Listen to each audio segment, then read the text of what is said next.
তোমরা অনেকে আমাকে জিজ্ঞেস করো আপু কি মশলা দিয়ে তোমার এই স্পেশাল মশলাটা তৈরি করো। আবার দুই একজন লেখো যে আপু মশলার দামটা বেশি হয়ে যায়। আসলে এই মশলার দামটা কেন কিছুটা পরিমাণে বেশি আজকের ভিডিওতে তোমাদের সাথে শেয়ার করব।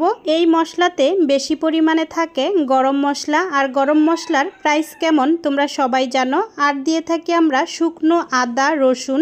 এখন বলি কয় কেজি আদা শুকানোর পরে 1 কেজি শুকনো আদা তৈরি হয় তা তোমরা বাড়িতে একবার কষ্ট করে দেখে নিও। রসুনের ক্ষেত্রেও কিন্তু ঠিক তাই। আর আমাদের এই আদা রসুন কুচি করে শুকিয়ে পাউডার তৈরি করতে কতটা পরিশ্রম হয় আশা করি বিষয়টা একটু খেয়াল করে চিন্তা করে দেখবে। আর আমরা এই মশলাটা তৈরি করতে কতগুলো মশলা ব্যবহার করছি তোমাদের সামনেই দেখিয়ে দিচ্ছি। আর তোমরা কিন্তু মেজবানি এবং মেহমানদারি মশলা ছাড়াও আমাদের কাছে সব ধরনের মশলা পাবে।